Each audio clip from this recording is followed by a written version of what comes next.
So I'll open the evening by welcoming Sondra into our lounges and into our computer rooms. But thank you for bringing a piece of Israel to us here around the world where we are. Looking behind you, Sondra, it seems to be a beautiful summer day. The temperatures are getting hot, I'm sure. Hot, And hot, and hotter. yes, yes. So I will open in prayer, and Sondra's going to open the floor for questions at the beginning of our Zoom tonight.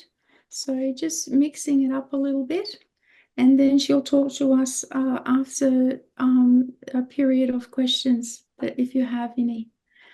So Lord, we just thank you that we're here together, and Lord, that you bring together in unity those who are calling for this time and this season. We'll always lift up Israel, Lord. We ask you to protect them and to be with them and to let the world understand and know the knowledge and the skills and the benefits that they bring to the world. They are such a positive influence in medicine and science and arts and construction. Lord, you give them witty inventions. We give you all the praise and glory from the nations for your people. And we ask you, Lord, to protect them now and to raise up courage and the determination that you have given them. And Lord, bless them with your kindness and love and mercy, that they know that you are with them. Praise you, Lord. Amen. Amen. Yeah, so we did want to open up with Q&A.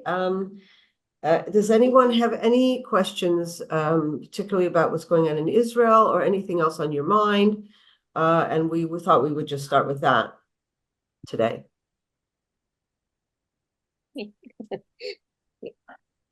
Hello, Mark. Oh, sorry. Hello, Anne. That's all. Yeah. Yeah. Okay. Hello, Anne. Hold that thought, Mark. Oh, okay. Yeah. Sondra, I've just been reading today Psalm 20, verse 7, and it said, like, some trust in chariots and horses, but then we're to trust in the Lord our God. So, and then just listening to what Pam was saying, I saw a thing, Pam, where Israel was excelling in medicine and the sciences and contributing to the world in the most profound and astounding ways. I mean, it's obvious the hand of God's on Israel. It couldn't authenticate the word of God more than looking at Israel. You look at Israel and it's so this tiny little piece of ground, and these people, it's just like, wow. I mean, that's God. So you've got this, you've got that, and then you've got October 7, when it did say about the military, the IDF generals were thinking of like doing civil war or something crazy. Just they were getting really crazy when things were going really, really bad.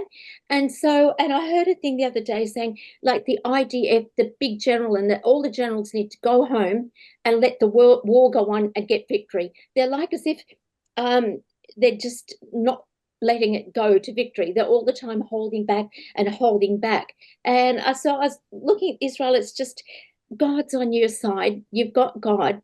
And so forget it. Yeah, the Biden administration wants to get rid of Netanyahu. He's like, yeah, flick him and stuff. So, and then you've got all this turmoil. The world's gone nuts. The world's gone mad. We've got it all in our own nations. It's just crazy. The West is crumbling and falling apart.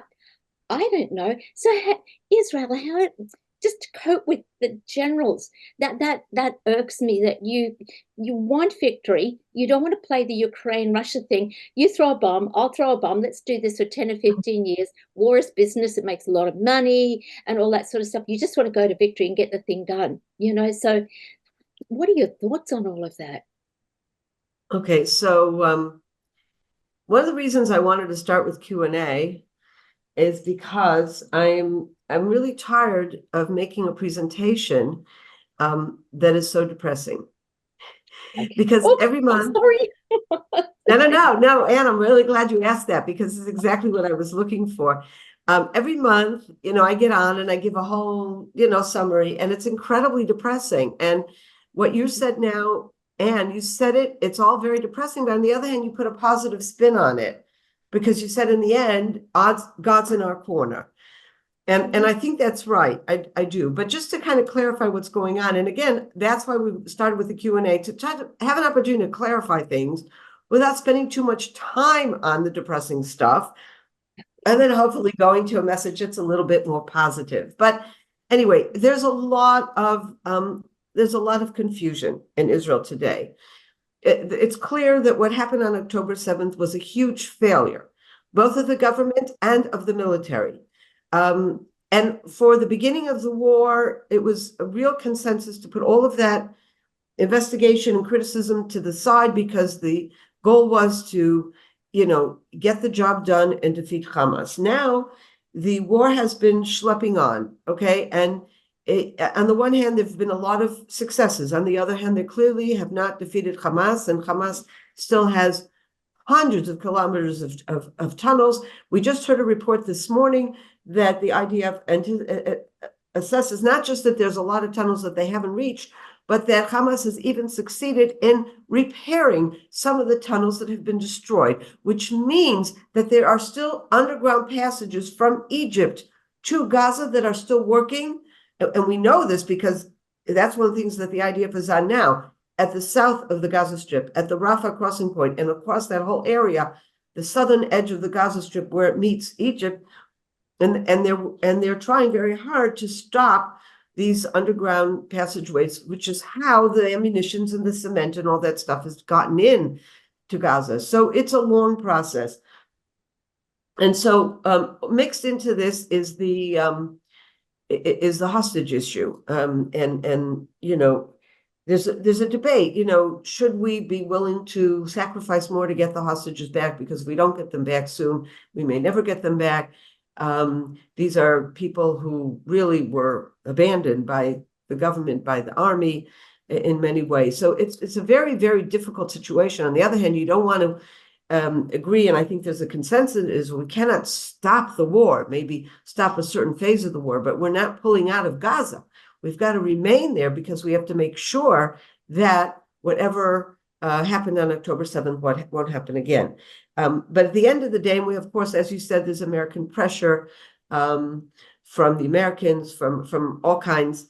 And bottom line, there's a tremendous breach of confidence, I would say, between the people and the leadership, whether it's the military or the political, and different people have different opinions about who's more at fault. I look at this whole situation, and I think it's very, very sad. I think that I think there has to be a real change in the top generals of the army, in the political leadership. I think we have to have some kind of an election to give the people the opportunity to vote for a government that they can trust. But on the other hand, election processes are always very divided and very messy. So I don't have any good answers. And so when I look at this whole situation and I sit back, I say exactly what you say, Anne. I say, you know what, we each have to do what we can in our own little corner, but at the end of the day, we have to kind of turn this over to God, because it is just so messy. And it really is. And but at the other hand, not to do nothing, not to just sit there and go, oh, nothing. So one thing we can all do is pray. Very, very important. But I think also the things we can do, and if we focus on the things we can fix, I don't think that we as ordinary people can look at the whole problem and say, we're going to fix it. We know who the generals should be, and we know who the prime minister should be, and we know all the policies that should happen. We know exactly what military strategies should be taken. We just don't know those things, okay? But we each have a place, a piece that we can fix and we can help, and that's what we have to focus.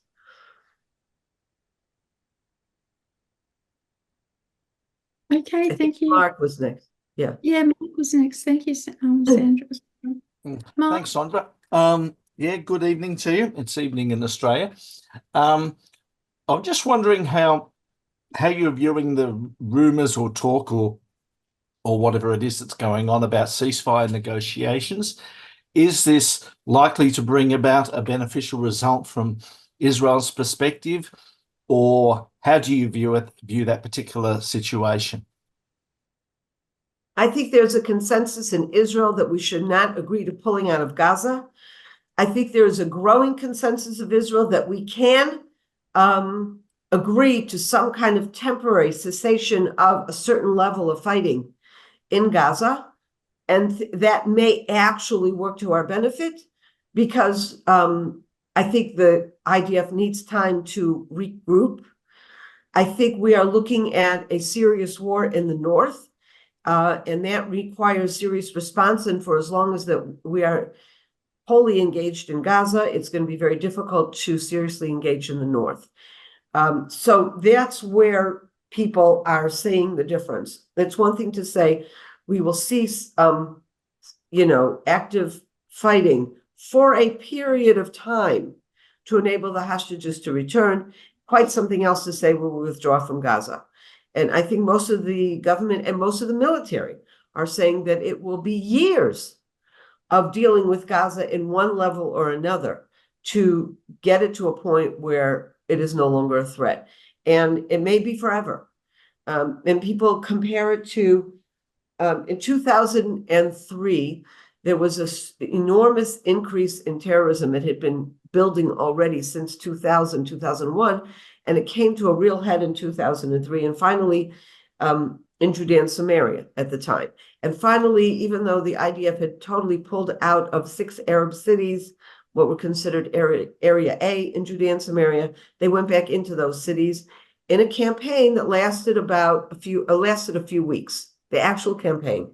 But when that intensive campaign was reduced, since then to this very day, and we're talking 21 years later, the IDF continues to go in and out of those cities, constantly fighting, constantly finding terrorists, constantly preventing terrorist attacks.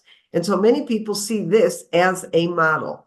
The question is, of course, who will actually run Gaza. Today, the civilian activities in Judea and Samaria for the Palestinians are run by the Palestinian Authority, for good or for bad. There is a significant opposition to having the Palestinian Authority come into Gaza. And that remains an open question. Thank you. Lynn and John, would you like to ask your question? You need to unmute. Good morning from the UK.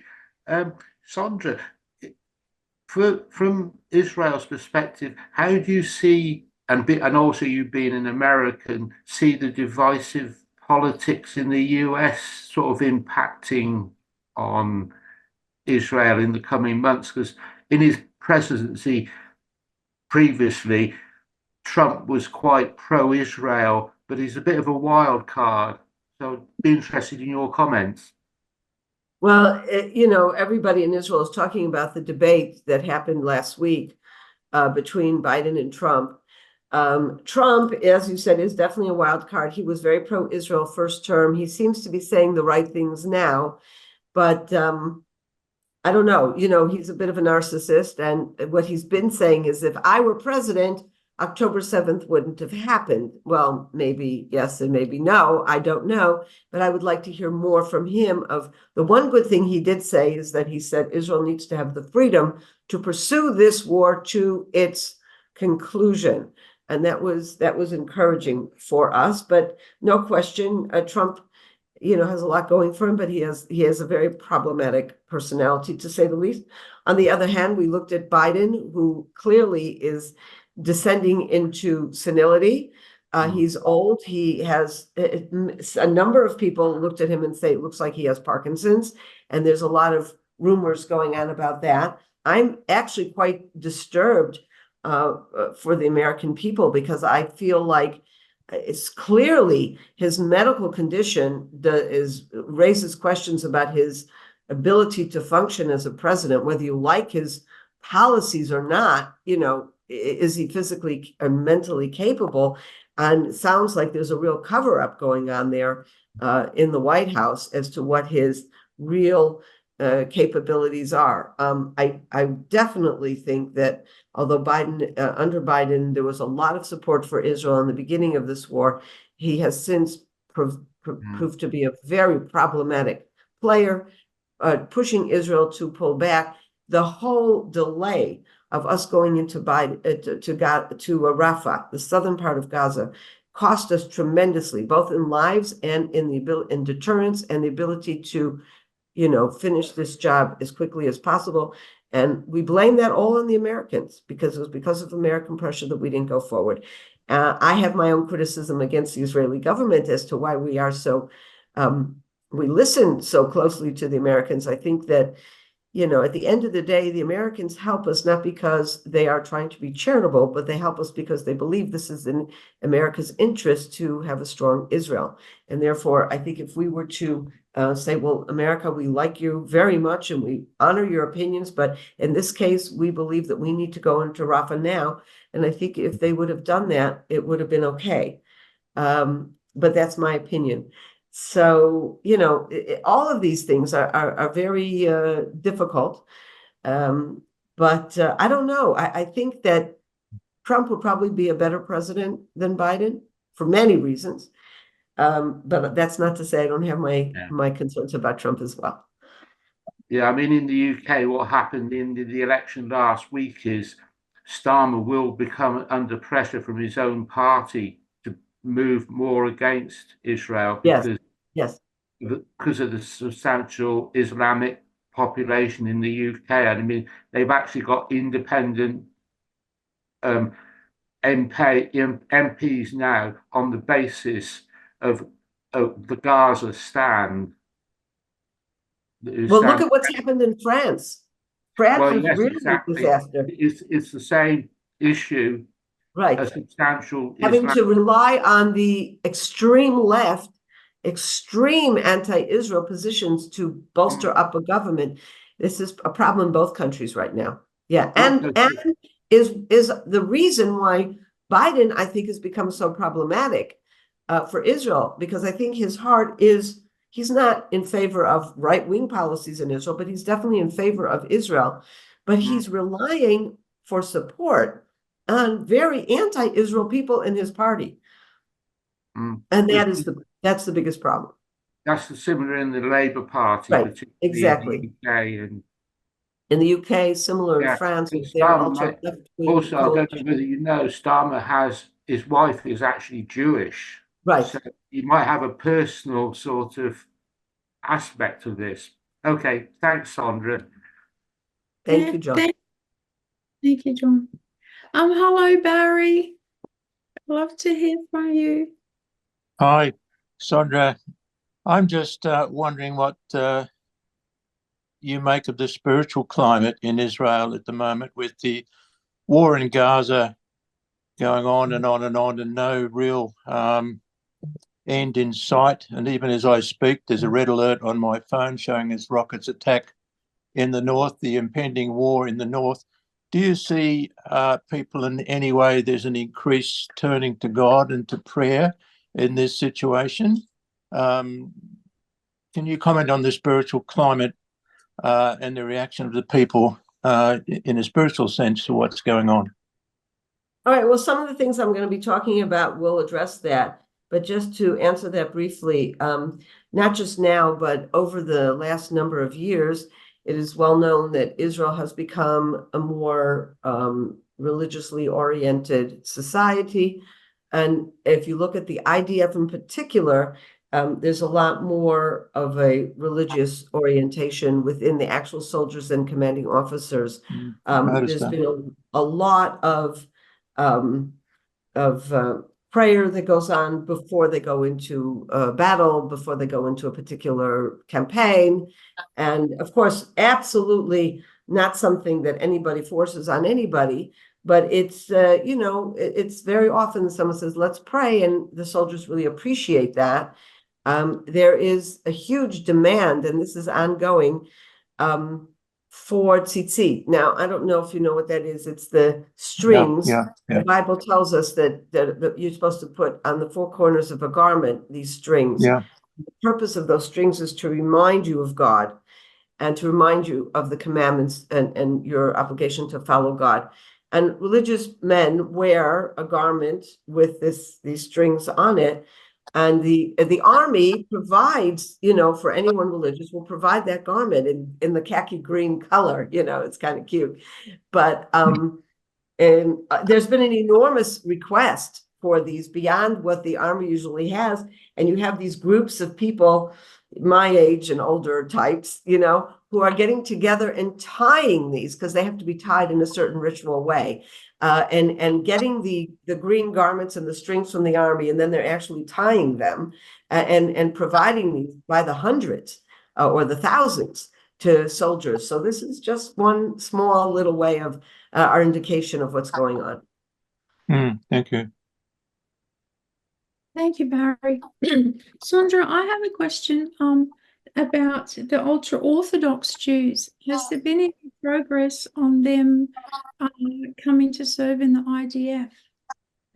Unfortunately, not really. It's a huge issue, and it's an issue that I would say people like me, we're called religious Zionists, we are very upset about, as well as the secular.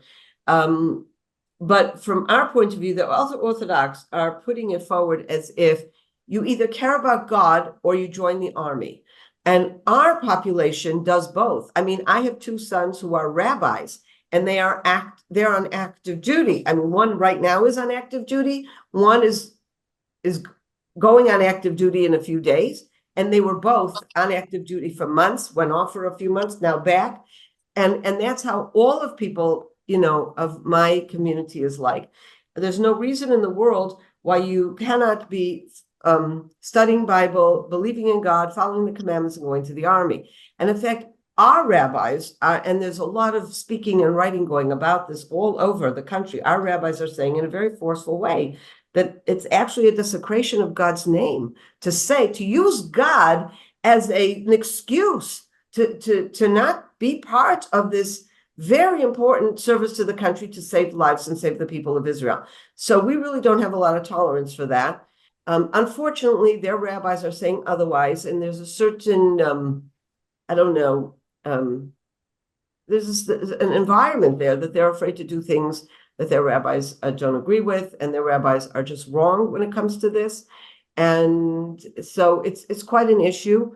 And here's something that I have tremendous criticism of Netanyahu and the government, that they're so concerned for keeping the ultra-Orthodox votes in their government that they're not working to ensure that these soldiers serve in the IDF. And I think there are some things that are not political. The IDF is begging. They don't have enough people. Our children are being called back second and third and fourth times back into the army. The economy is suffering. I have two children. My two sons who are in active duty are teachers. So the education is suffering when they're in the army instead of teaching. And there's no excuse for any of this. And this is the kind of thing that gets us very upset with the government when they get more involved in political deals to keep their government afloat, as opposed to dealing with the issues that need to be dealt with and solving them the way the vast majority of the country wants them solved. But that's politics for you. See, I told you I didn't want to be depressing. I'm sorry. That's I'm okay, sorry. but that's why we got it out of the way first. So why don't we go into something a little different? Okay, so actually, I was chatting with Pam yesterday, and that, I started by saying I'm tired of all this depressing stuff, and I don't want to talk about it anymore. But I did feel very strongly, both of us felt that. I was sure you all had questions and things you're reading about, and I did want to give an opportunity for people to ask those questions so we could kind of discuss them. But let's put that aside for now. So I wanted to just share two things that happened in my personal life in the last week, because they, to me, represent a sort of what is our lives like today, and how is it that we're coping with all this stuff? And even when we talk about the spiritual issues that you mentioned, I think Barry, mentioned that, how does that, it's not just about how many people are turning to God, but how is it that, our spiritual lives help us get through what we're dealing with. So I thought I would focus on, because I said two things that I was involved with. And one very, very moving occasion, last Wednesday night, my niece got married. Now, I know in every society people get married and it's a big deal, but it's a huge deal in Israel, because getting married is not just a wedding, is not just a family occasion where, of course, you're very happy for the young couple who have fallen in love. But I would say in Jewish society, a wedding is almost a national celebration as well, because and this is how we bless a young couple. We bless them that they should establish a faithful home in Israel. Every single marriage is a new home in Israel. Every marriage is a establishment of having children and bringing forward new life and a new family that will follow the traditions and will remain loyal to God and will have their lives inspired by faith and by the Bible. And so this, of course, is a very, very happy occasion. But during this time that we're in, we're coming out of all this depressing stuff we've just talked about, and depressing stuff, not just when you see the news and you're wondering who's running. We keep saying, we watch the news sometimes and we say, who's minding the shop? What's going on up there, right? So that's very depressing, but we also have tragedies on a daily basis. So in my own family, I'm sure most of you will remember, my nephew was killed in battle at the beginning of January.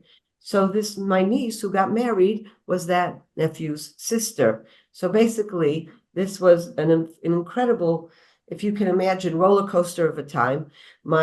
All of our family, but particularly my brother and sister-in-law, are still working through deep, deep mourning over their son, 24 years old, with so much potential and so much life and so much love to give, who fell really in the prime of his life. And yet then their daughter, who has just gotten married. And, we all met her fiance. They were not yet engaged when we met him at the funeral and during the mourning period when he suddenly showed up. We had rumors that she had a serious boyfriend, but we just met him then, and we saw how wonderful they were together and how encouraging and comforting he was to her. And the sad thing was that just a few days after he actually was killed, he was supposed to meet my niece's fiance for the first time, and after that they were going to announce their engagement. So there was a certain sadness even on that level that they never met, and but on the other hand, and they waited a bit to get engaged, they waited a month and then they got engaged and they got married, and it was really an amazing thing. The day before the wedding, a young man, now unfortunately in Karnei Shomron, where I live in my community in Samaria, there have been quite a number of soldiers who have fallen just in this war. The day before the wedding, a young man, Nadav Noller, was killed in battle. He was the 8th soldier from Karnei Shomron to be killed since October 7th. And it's like horrific, just the numbers and the fact that this is a family that I know well. They live just a few blocks from me. I know them. I know the cousins, but then to realize that this boy Nadav was in the same class as my niece who was getting married. And the day before the wedding, she suddenly found out that this young man who she had been friendly with and had been a classmate of suddenly was killed. And, she went to visit with the family. We all discouraged her from actually attending the funeral the day before her wedding, but she did go and sat with the family. And the wedding ceremony was this mixture of enormous gratitude to God for enabling this wonderful happiness and joy and this new family, this hope for the future. Here's a new couple getting married and they're going to have children, and I'm sure their son, whoever it will be named after Amichai, my nephew who was killed. And this idea of moving forward and bringing new life into the world and new hope into the world. And at the same time, remembering under the marriage canopy, remembering Amichai and my nephew, the brother, was the MC at the ceremony. And he talked about how Amichai was always teasing his sister, when are you going to get married? And tell me who you're going out with. I want to make sure you're going out with the right kind of guy. And he said about how he was so looking forward to seeing his sister in a white bridal gown, and hoped that he was looking down from the heavens above and seeing this. And at the same time mentioning this young man, Nadav, who, had just fallen and just was killed and buried the day before. And then, as we were dancing after the ceremony, there was a lot of dancing and a lot of singing, as is very common in Jewish weddings, and and circle dancing, and the women dance with women and the men dance with the men. And I see this group of girls, well, they're not girls anymore, they're young women, they're in their late 20s, and they're all dancing together. And I realize these are all the girls from that class. And then my daughter-in-law, who's a few years older, was their counselor in the youth group. And then they were all dancing together. And I'm thinking, here they are, these group of girls, and it's like they've known each other since they were 6. And dancing together, and some of them have already gotten married, and some of them have not yet gotten married. And my daughter-in-law, who was the counselor, and on the one hand, there's such an innocence about it, and we love each other, we know each other, and we're so happy for each other. And yet, these young people have gone through so much loss at such a young age. And it's putting these two things together. On the one hand, you could say, oh, it's so depressing. On the other hand, there was so much hope and faith that was poured into that. And the part of every ceremony, every Jewish ceremony, is the recitation of the verse, from Psalm 137, the psalm that talks about by the rivers of Babylon. And it's this beautiful verse that you all know. If I forget you, O Jerusalem, let my right hand wither, let my tongue stick to my palate. If I cease to think of you, if I do not keep Jerusalem in memory, even at my happiest hour. And this is something that we all sing together at the end of the marriage ceremony. And when we finish singing it, the groom himself recites these verses and then breaks a glass. And the breaking of the glass is a sign of mourning. It's the last thing you do. It's a traditional sign of mourning for the destruction of Jerusalem 2,000 years ago. And we will continue to have that custom until Messiah comes and ushers in the end of all this mourning. But as we about to sing this, the rabbi said, we are not just mourning Jerusalem. We are mourning all that we have gone through in this past 6 months and the people we have lost. And so it had such a deeper meaning than usual. But again, everybody's singing together, and you're not singing, oh, how terrible things are, how terrible things are. You are singing, I will always remember you, Jerusalem, which means you're singing, I will always, I have hope and I have faith. And I know that one day we will have a rebuilt Jerusalem. And no matter what happens, Jerusalem will always be something I remember. And I think that's one message. If that somehow kind of explains how it is we're coping and what our lives look like. And I just want to add one little thing that's not as moving, but just says something else. And this year, as you all know, I retired from my position as director of CFOIC, and which was a great thing. I mean, I put in a lot of years. But I'm still involved with CFOIC. As you can see, I show up every month, and I've done other things, but I'm only, working involved with CFOIC much less time than before. And that's giving me time to do all kinds of things that I've always wanted to do. And my dream was always, when I retired and I had more time, I wanted to set up a Bible school in the community.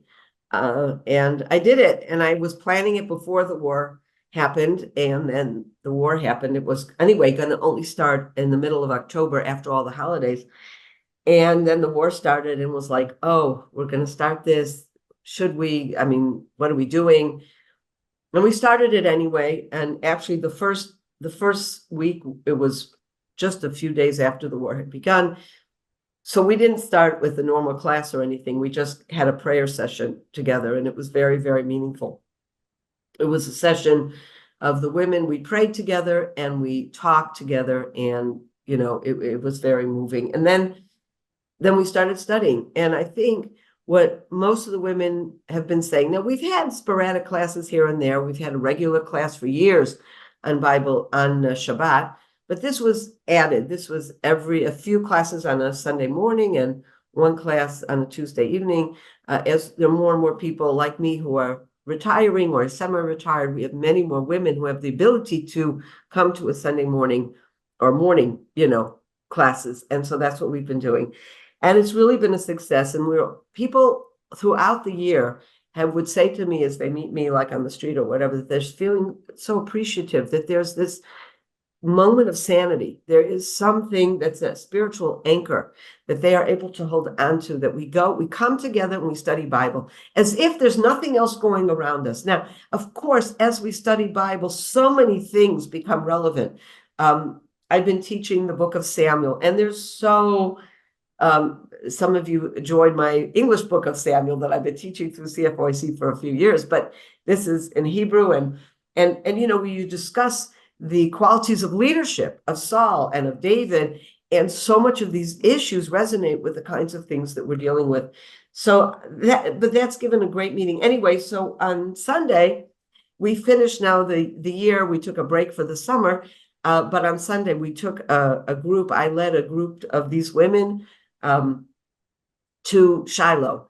And it was really a wonderful opportunity, not just to tour Shiloh and to see some of the newest excavations, but to recap so much of what we studied in the book of Samuel and the book of Jeremiah and other things that we studied and discussed, and kind of give a perspective. And people had such a wonderful time. And again, afterwards, people kept saying, in the crazy times we're living in, when so much tension and so much worry, to have a day like this, that was not just get out and have a nice time with a bunch of women, but with so much content, real biblical content. So, these are just small stories. I'm not telling you anything unusual, but I wanted to share that with you because I felt like these kind of things, I think, reflect what was really going on. Okay.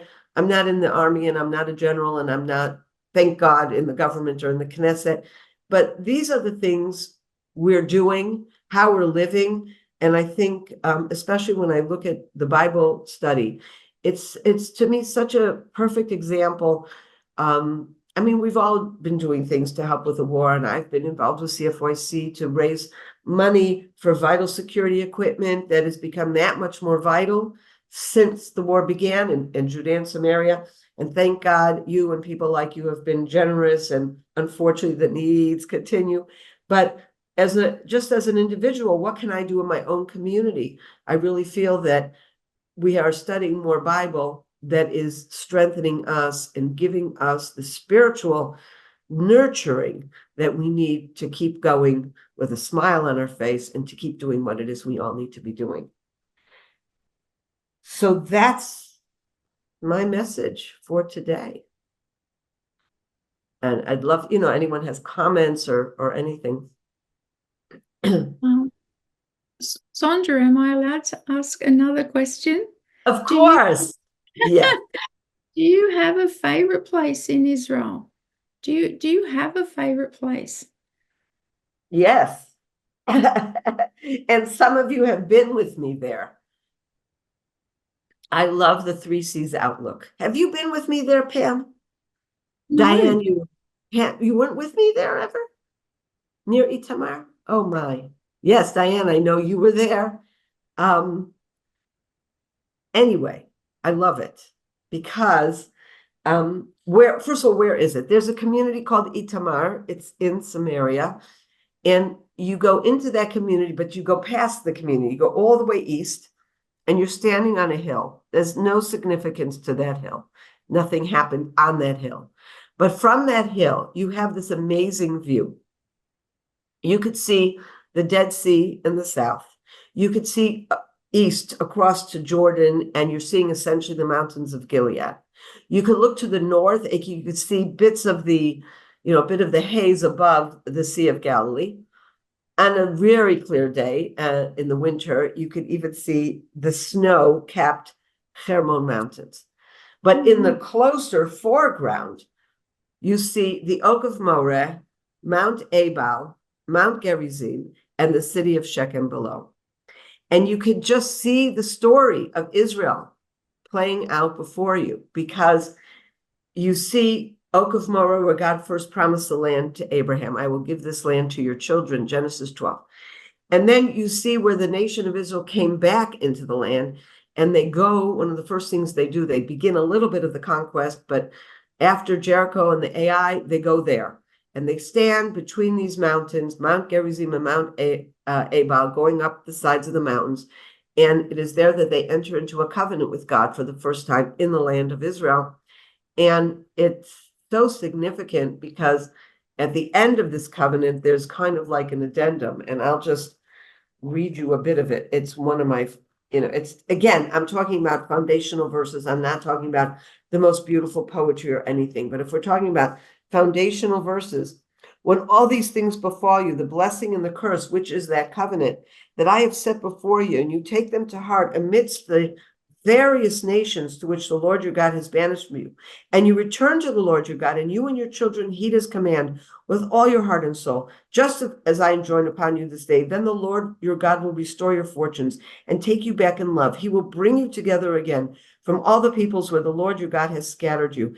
Even if your outcasts are at the ends of the world, from there the Lord your God will gather you. From there he will fetch you, and the Lord your God will bring you to the land that your fathers possessed, and you shall possess it, and he will make you more prosperous and more numerous than your fathers. We today are witnessing the fulfillment of this promise, this foundational promise that was in the first covenant that God entered into with the nation of Israel in the land of Israel. He has brought us back to the land. We ourselves are being restored to God in ways not before. The verses go on, then the Lord your God will open up your heart and the hearts of your offspring to love the Lord your God with all your heart and soul. And so while there was always the nation of Israel who kept loyal to God and loved God, today we're seeing that message spread more and more amongst the people of Israel, even as they had moved farther away from God. And frankly, from Israel, we're seeing today what Isaiah says, from Zion will go the word of God. And we are seeing that come before us, which is a further reality coming to be fulfillment of this original promise. So that's my favorite place, and I would love to take any of you come to Israel. And by the way, I don't know if you saw this email, but we have just announced a new Solidarity Tour in October. So I want to encourage you to join that, because maybe we'll be able to get into to that point. I'll take you and show you. But anyway, I hope that's something you'll consider and come in October. And I'll send you a link to that when I follow up with this meeting. It does sound beautiful. And as Christians, it just kind of makes our life alive also, to hear when we're studying that you can just kind of go down there. It's magnificent. Kirsten, you have a comment? Yes, I don't have a question, but Sondra, do you know what took place in Hague last week on July 4th? No, what happened? A Christian pastor, Jack van der Tang in Hague, rent the Word Forum in Hague and gather Christian leaders from all over the world, and we was about 800, maybe 900 people signing a decree and sealed it and give it. We was actually able to give it to the International Court of Justice. And in this decree, we write from Psalm 2, verse 10, be wise, your kings, let you be warned, your judges on the earth. And we also write from Joel 3, the first verses, of those people that will be judged because you have divided the land of Israel. Yes, right. Yes. So we we was actually allowed to hand this book with 800 signs over to the International Court of Justice, and we made 2 books. And in the evening, Israel's ambassador to the Netherlands got a copy of it, so Israel should know what we have done. And this is just to comfort you and try to be a voice in the court. This is about this number 77 247 something. The case that is about the court deciding if Israel is occupying or is Right. allowed to have Judea, Shomron, and the eastern part of Jerusalem. Wow. Well, that's wonderful. I know Jack van der Tang, so I'm very pleased that he's done that. And wow, I'm going to write to him and thank him. So thank you so much for sharing that. I am one of wonderful the peoples that signed this decree. Ah, wonderful, Kirsten. That is wonderful. Thank you. Yeah. Just to comfort you. Yes. It's brilliant. Bronwyn? Yes, I just wanted to say, Sondra, one of my greatest memories of, at the time we were in Israel, I think it was 2019, the last group that we brought, we were in Israel last year, but with the ICEJ. But that was the most memorable time when you stood up there on that mountain looking at Mount Gerizim and just, gave one of the most moving dissertations. A lot of us were filming most of it, and I must go back and look at it again because I have watched it subsequently, and it was just you were in your element, I felt, and it was just fantastic. Like we were there with Rabbi who knew the land and knew the word and was proclaiming the word of the Lord. It was excellent. Okay. Well, thank you. Thank you very much. Yeah, it is my favorite place. It really is. Anne? Sondra, just want to thank you for encouraging us. I think it's beautiful because, we share this love, this passion of God in the Bible, and you live in it. You walk in it. So what a way to finish the evening. I like the reversal. This works really well. We go and we think about God, and we think of things God, and you're living there. And so this is the way my friend and I get comfort in these times. Australia's really crazy, and all the other things. And we actually do a Bible study. She lives 5 hours away, and we do it over the phone, and we go through the Bible and study it every Wednesday night for hours. We don't want to go to bed, but it gives us great comfort because we know who our God is.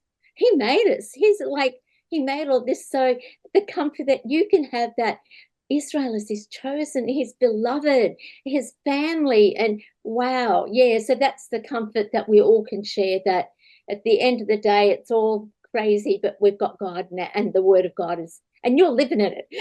You're walking in it. Thank you, Anne. It's always great to hear your enthusiasm. Infectious. Yeah. Is there any other person who might have a comment or a remark? Mark? Yeah, look, something that occurred to me, I was listening to what Sondra said earlier about the Americans and their role in the last few months, and I must admit I'm inclined to agree. I think they've been probably about as much as a hindrance as a help. I guess my question is, to what extent is Israel dependent on American weapons, and does that give America a degree of control, probably inappropriate control, over Israel's political and military decisions? And is that something that Israel needs to be addressing in terms of perhaps, and I don't know the situation, I'm just asking, do they need to be Israel need to be striving in some way, if possible, for more self-sufficiency so that they're not subject to that kind of leverage? Yeah, so I think there's no question Israel is very much dependent on American military support. There was a time where Israel was also getting quite a lot of economic support, and that was cut out probably about 15 or 20 years ago, which was one of the best things that ever happened. Because, you know, when you get support from this big superpower America, it always comes with strings. Now, the issue of the military support, it's not just the dollars. First of all, most of the military aid that we get from the United States is not dollars. It's a value, but it has to be spent in America. And so when I said before about American interests, some of the biggest lobbyists in favor of continuing the aid to Israel is the American military industrial world, because their military industries benefit tremendously from the fact that we have to buy the military equipment there. Also, there is a great deal of cooperation where there's some very significant Israeli technological developments that are then incorporated in the weapons that are made in the United States. So there's a lot of cooperation there. I do believe that even though Israel's this tiny little country and America is a superpower, I do believe there is more leverage that we could be exercising to focus on the fact that it's not just a charity, but that there is a common interest here, and that this assistance is helping both countries economically and in other ways as well. And I think America benefits tremendously from Israeli know-how and vice versa. But the Iron Dome is an Israeli know-how, Israeli technology. And I think that's, very, very significant, because we created a system that is the first system of its kind in the world to be able to shoot down missiles, coming into attack. Every country wants to have that kind of technology. On the other hand, there are certain things that we have been dependent on that we are saying that we should be and can be producing locally. And I think there is going to be some kind of a looking at how to do that better. One of the things, though, America stockpiled a lot of its military equipment here in Israel.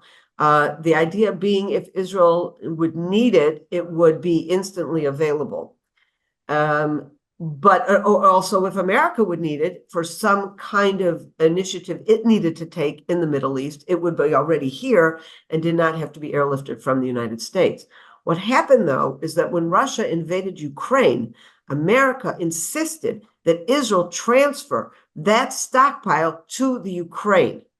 And that left us with almost nothing in reserve here when the war broke out. So that initial airlift that came here, that everybody was oohing and eyeing about, and I think we do need to appreciate what America did, but keep it in context. What they were doing is filling up the stockpiles that they forced us to send to Ukraine, putting us at a very dangerous level.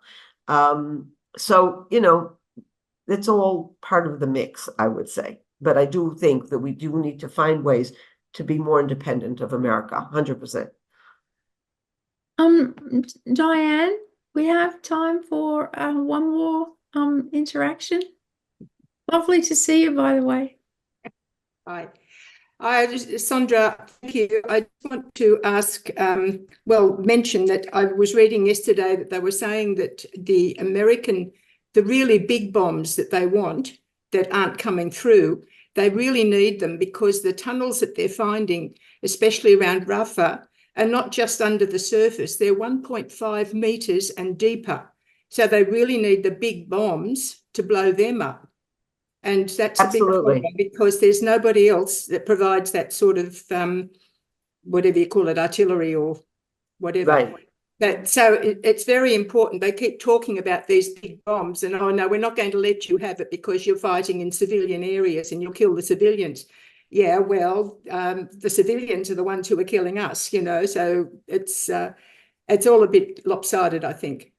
It's extremely lopsided. And I would say what Netanyahu has said, is that these are very precise bombs. So if anything, by using these bombs, yes, they're very powerful, but they're also very precise. And so they're targeted, and much less chance of them hitting civilians because you can use them to target a particular location. Messier bombs is much more dangerous to civilians, even if they have less weight in them, less mass. But what you're also saying, I think, is very important. We have been slowed down by this kind of thing, and it's done tremendous damage because, first of all, it sent a message to our enemies that America is pressuring us and is not as much behind us as they should be. And that removes some of the deterrence, if there was any, or what we're trying to rebuild, with our enemies. And that is really quite an important issue. Also, one of the problems we are having in the war to begin with is this ridiculous, if you ask me, concern for civilians. Now, yes, Gaza is a very crowded place, but let me tell you, there are very few innocent civilians in Gaza. I can tell you just from my kids and my neighbors' kids and what they're telling us, these who were in Gaza fighting, they went house to house. Now, these houses were already, we first of all gave them all advance notice, so they fled. Who else fled? A lot of the terrorists, okay, under the guise of civilians. So they fled. So you go into their houses, and they went house to house. The houses were almost all booby-trapped. In almost every house, they have shafts going down from the house, from the kid's bedroom, down into one of these tunnels. They have weapons. They have all kinds of things. They have posters and pictures on the wall talking about how wonderful Hamas is, talking about how their goal is to slaughter the Jews and liberate Al-Aqsa. And in every single house. So how many innocent civilians are there really? And I think that this is, there's a saying in our traditions, if you take mercy upon cruel people, you will end up being cruel to innocent people. And I think that that's exactly what's going on. We should be able to just bomb this area. And in the end of the day, we'll be much kinder to whoever really is innocent, because we need to get rid of these bad people.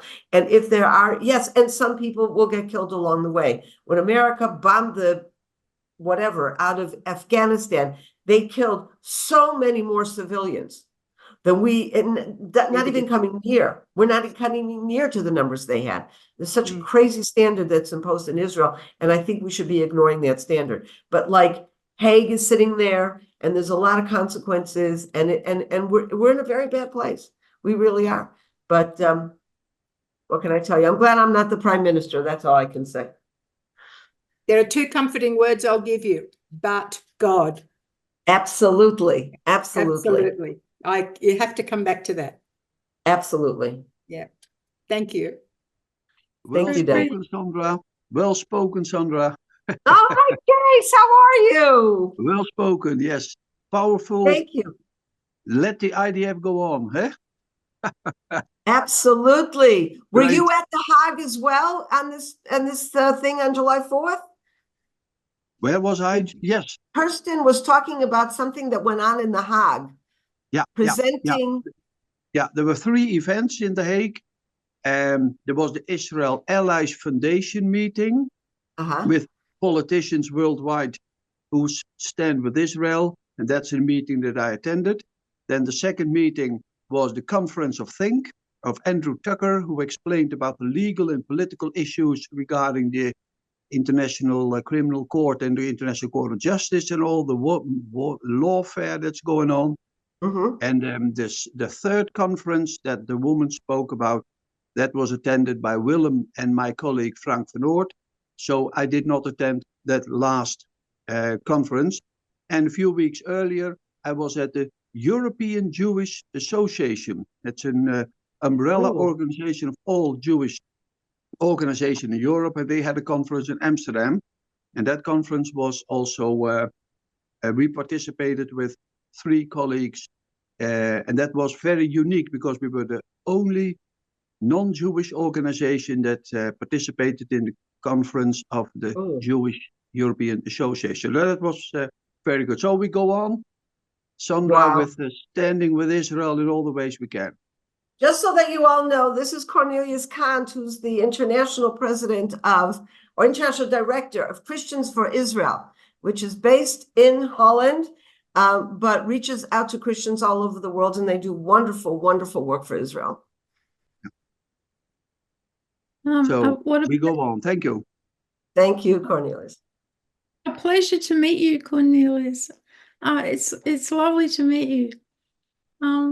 So, okay, is that the comments from everybody for tonight?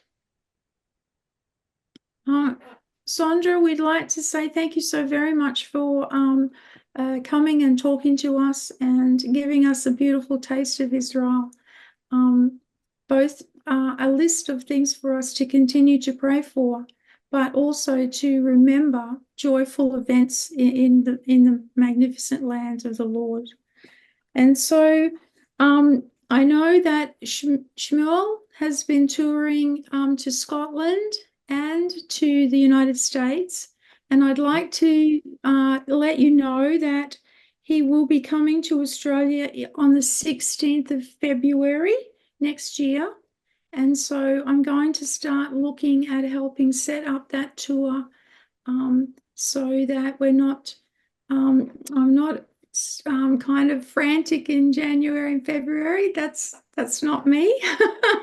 So if we can move forward in communicating with our friends more and more about how the family and the community of Israel has brought such blessings to the nations, such innovation and such stability, that they hold the righteousness of the Lord and the Torah, for which is the foundation of a living, functioning community. If we can take that forward to our friends, that's a brilliant message that I think we could leave tonight's Zoom on, that all the benefits of Israel, we just lift up Israel, Lord, and we thank you that you have given them and they have diligently kept your word. The scroll of Isaiah is there for display, found in the Dead Sea Scrolls. Lord, it's proof that your word is enduring and life-sustaining forever. We give you all the praise and glory, and we thank you for the Jewish nation, and we thank you for our Jewish friends. Praise you, Lord. Amen. Amen. Thank you, everybody.